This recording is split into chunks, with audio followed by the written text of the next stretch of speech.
Hassle. Setup niya mga bro. Tapos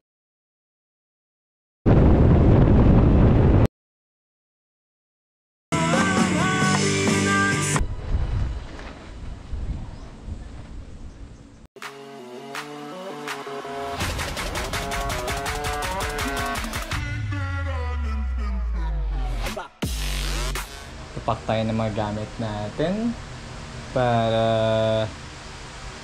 mag-camp. Actually, we're planning to have a solo camp here in Cavite. So, yeah, as you can see, ito yung mga gamit. Here's my tent. It's a Mountain Hardware tent. Then mga poles for tarps. 10 poles. There's my camping chair, camping table. With this one. And yeah, camping table. And this is my sleeping bag. Camping lantern. Cute. Nakuha ko lang siya sa Brown Trekker. Bili ko siya din ng like 250. This is my electronic devices.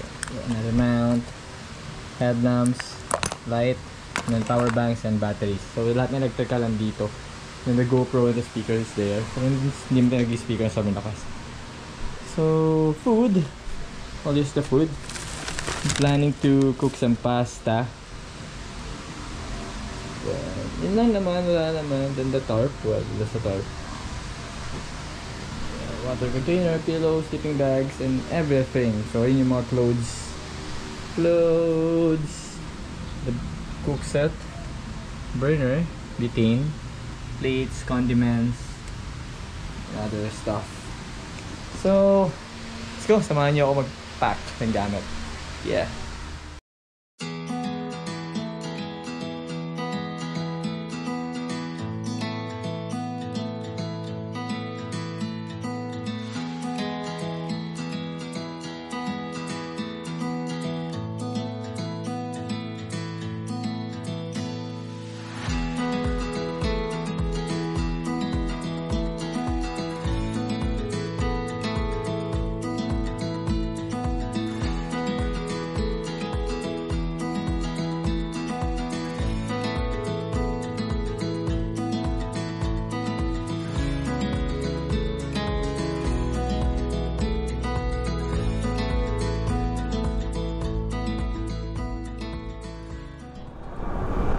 So hello mga master, good morning.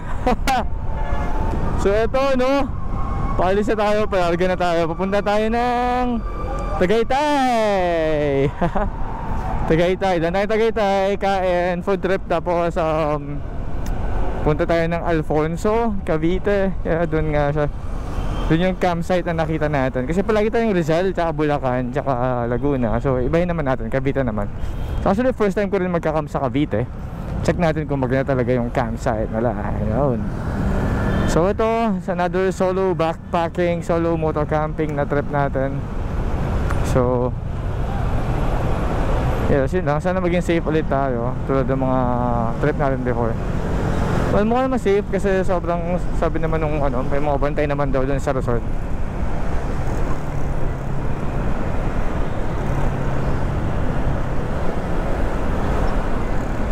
So yan, dito pa lang naman tayo sa may Taguig, C5. Medyo traffic pa dito, wala pa naman ganong ganap. So balitaan ko kayo later mga master. Alright, let's go. So ayan mga master, nasa may Bacoor area na tayo, no? Tangin ng init, sobra. Naka-riding jacket pa tayo. Well, mesh naman to, kaya tumatagos naman yung lamig. Pero ang init pa rin. Tapos naka-riding pants ako, hindi siya mesh. Riding shoes, si gloves. Init ang init. Dapat pala yung isang gloves yung sinuot ko. Siya mainit pala itong gloves ito.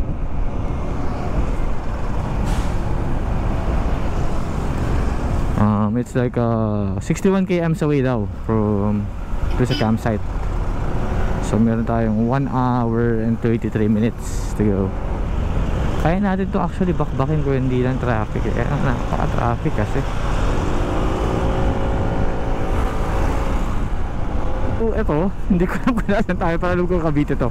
Hindi ko lang alam where exactly in Cavite, but like, first time ko dumaan sa flyover na to. Ito. Malakas skyway Molino kasi ayun, SM City Molino. Right. Hassle. Hassle ang hassle. Kita nyo umuulan, umaambon. Ang nalaki ng patak ng ambon. Tsaka basa yung kalsada. Mukhang kanina pa nga umaambon-ambon dito. O basa o. Siguro ano tayo. Alam mo yung amoy ilam mo yung magkakanda otot-otot tayo mamaya sa campsite. Oh. Yes, Tagaytay Rotonda. Here we are. Woo. We're now like 18 kilometers away from the campsite. Lapit lang din. So yeah, from the main road, you are now going to take right from here. So yan, nakita na natin. We are now like 4.8 kilometers away from the campsite. So pinapakanan na tayo dito.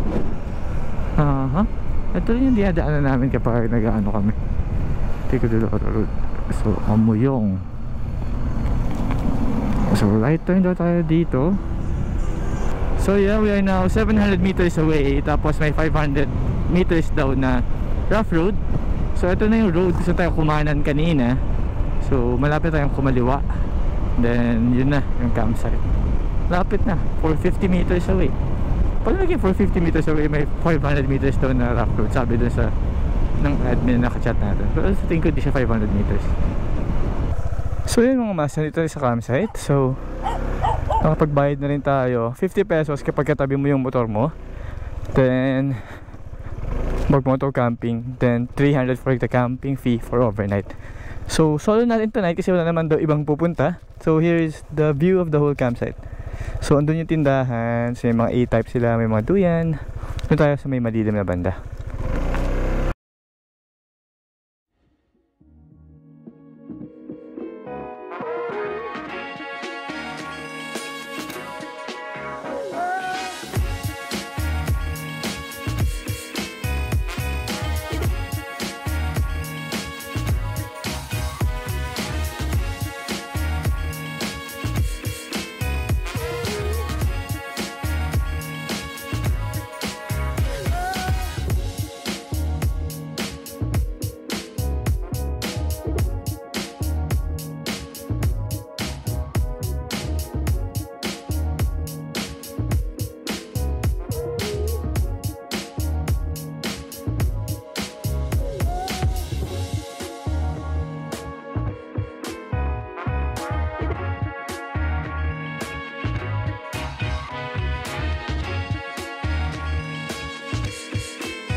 So hello, good afternoon.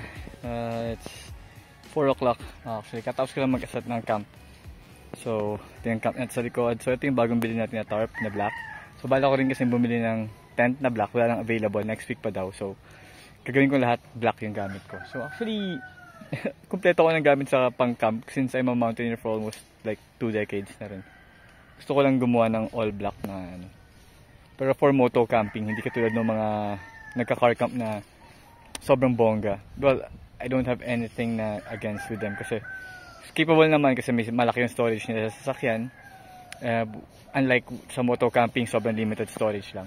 Kaya mas maliit lang yung mga gamit natin. Technically, for camping lahat ng gamit ko. So, tignan natin. Let's go. So, yung tent na gamit ko ngayon is itong Mountain Hardwear ko na good for 1 to 2 person na tent. Actually, isa to sa mga una kong tent. Actually, not una, like pangatlo ko yata ang tent to sa pang outdoors. Non-freestanding tent siya. Yan, Mountain Hardwear. You can get that around, well, nakuha ko siya before like 12,000 eh. So, ito yung top box natin. Andiyan yung ibang beers and ibang gamit ko. So, yan, naglabas ako ng Heineken. Then yung Stanley ko na pakuluan and anything, lutuan din siya. Then yung baso ko. Then camping chair. Ito magluluto mamaya. So, putahin natin tonight is like tuna pasta. Then, ito rin, kakabili ko lang din itong camping light. Ito, ang cute. Tingnan nyo. Mamayang gabi, mas maganda yan. So, and then ito, yung speaker ko. Yung speakers, dyan ko lalagay naman. Hindi ko pa nakikita ko nasa ko nilagay.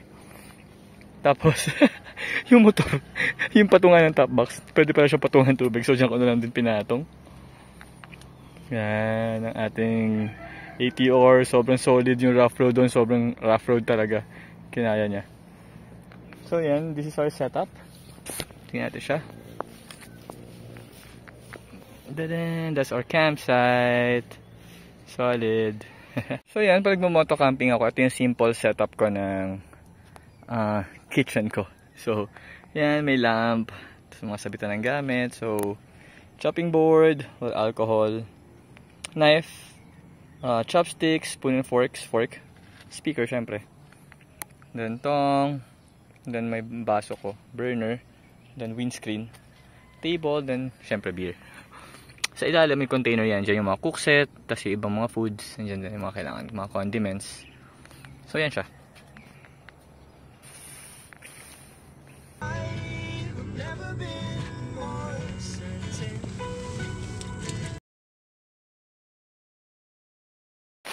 So, there you go. Biglang umulan. Sobrang init kanina. Tapos ngayon umuulan. Grabe. Sabi na nga ba uulan eh. Yung init kanina iba kasi.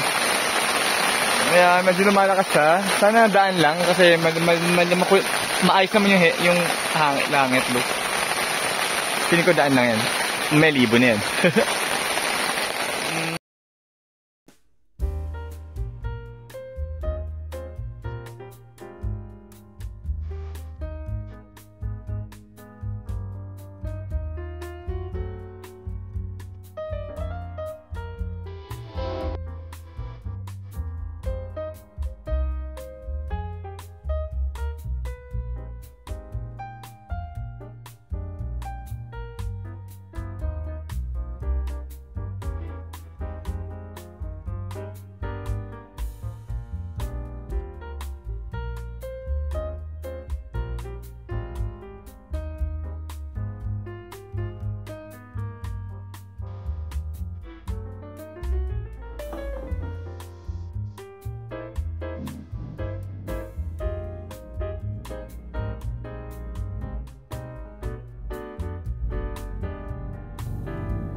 Yeah, tuna pasta's done.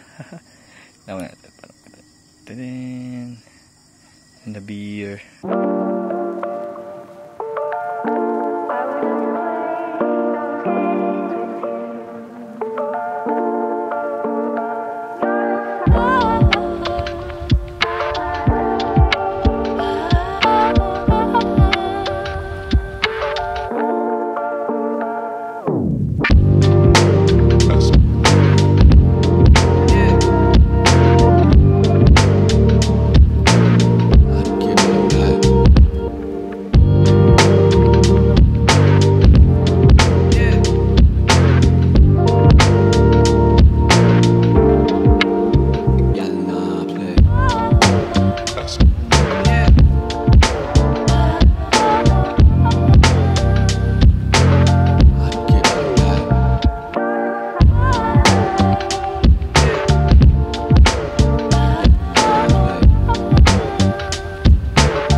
Mexican Heineken beer.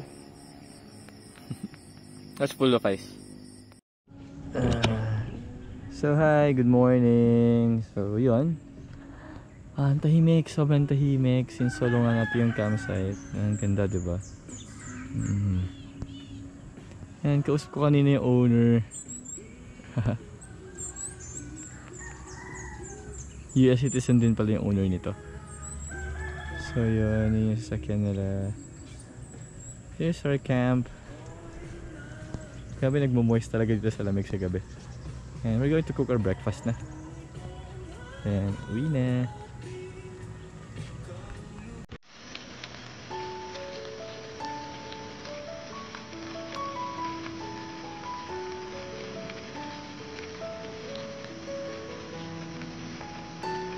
So, breakfast time. So, induto lang ako ng corned beef and tea. Corned beef, tea, and rice. Of course. Then, pack up. Ayaw pa umuwi. Sarap dito ang lamig. So, let's go guys. Kain tayo.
So mga tol, it's already like 10 in the morning.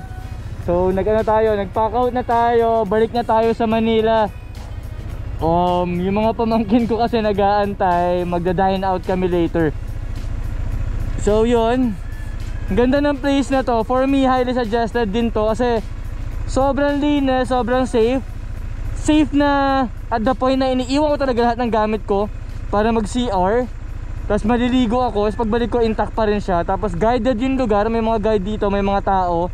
Tapos yung owner nga kanina nandito rin. So yeah, chinecheck na rin yung mga campers. Well, for me, tapos ang lamig dito, sobrang linis, well maintained, maraming basurahan. Yung kitchen nila, yung common kitchen nila, may unlimited water source. Yung CR nila, sobrang linis ng CR actually. Kaya for me, okay itong lugar na to. Balik tayo dito, sama natin yung grupo.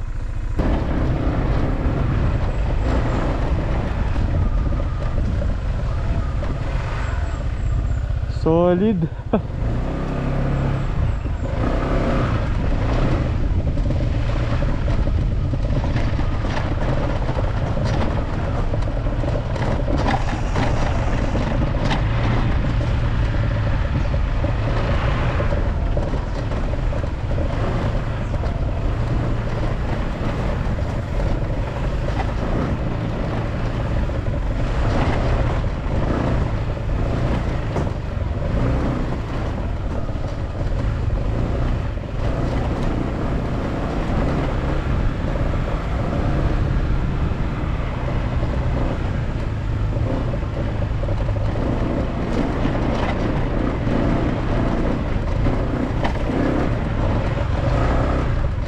Oh, thank you Lord, thank you Lord, thank you Lord.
Nakakita na ako ng semento.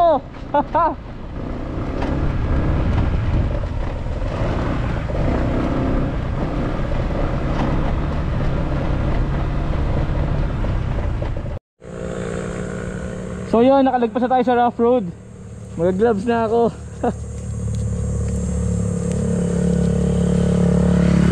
Highway na to, bali 81 kilometers away sa bahay.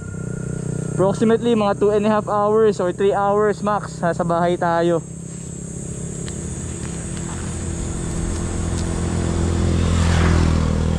Woo! Let's go!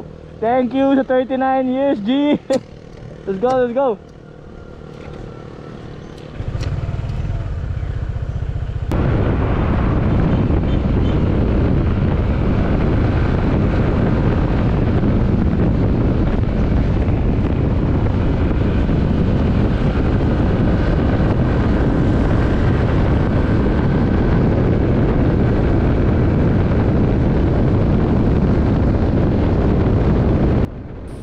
So ayun na nga mga master, dito na natin tatapusin tong vlog natin na to, no? Well, ako nag-enjoy ako sa solo camp ko na to, at for sure uulitin ko to, pero sa iba't ibang lugar naman kasi na-miss ko talaga to. Halos 1.5 year ko din siyang hindi nagawa. So to, balik loob tayo sa park, sa moto camping. So see you mga master, kita kayo sa kalsada, kita kayo sa mga campsite, kita kayo sa mga travel natin. Alright, ingat tayo palagi. Marami pong salamat.